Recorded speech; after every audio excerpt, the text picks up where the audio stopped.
after we showed you a poll out of Nevada that has Bernie Sanders and Hillary Clinton virtually tied in that state, the Clinton camp announced an event in Houston, Texas, the night of the caucuses. The campaign says they believe... Wow, that's not good at all. They're leaving Nevada before the votes are counted? Well, they say they're going to get the results before she leaves, before she takes off.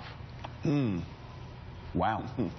I don't know what's in Texas, but it must be a lot of money because it's just not good announcing that you're leaving a state before the... They must be reading the tea leaves there. Wow. Is it not shocking what's happening? They were reading the tea leaves.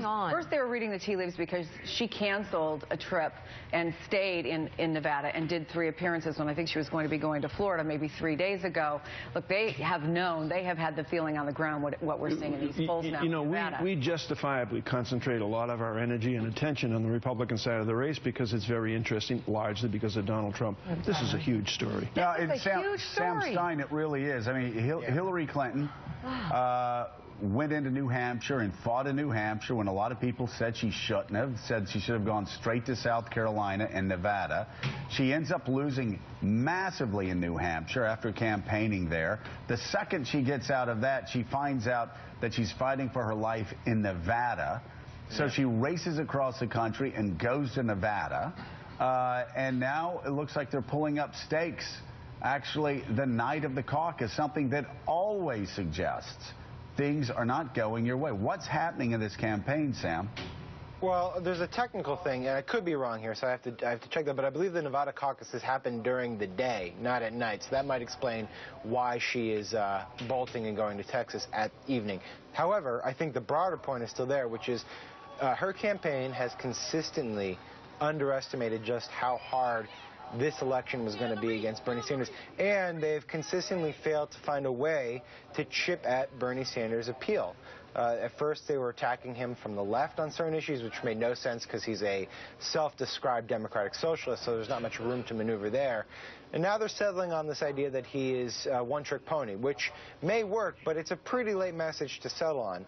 But the biggest problem that they face is this, which is that she has to go to places like New York and Chicago on a routine basis to do these fundraisers because she needs money. Bernie Sanders, in his New Hampshire victory speech, paused for a little bit, said, I'd like to do a fundraiser right now, and asked for $27 donations from everyone who was tuning in. I think in the 24 hours or so after he won, he raised something like $6 million, which is an insane amount. That was insane. And if he can continue doing that, he can continue going through, maybe even to the convention.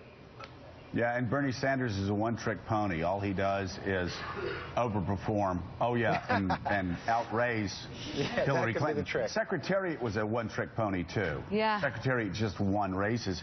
In this case, though, Mika, what really has the Clinton campaign disturbed is the fact they're going to find themselves in a position they have never been in.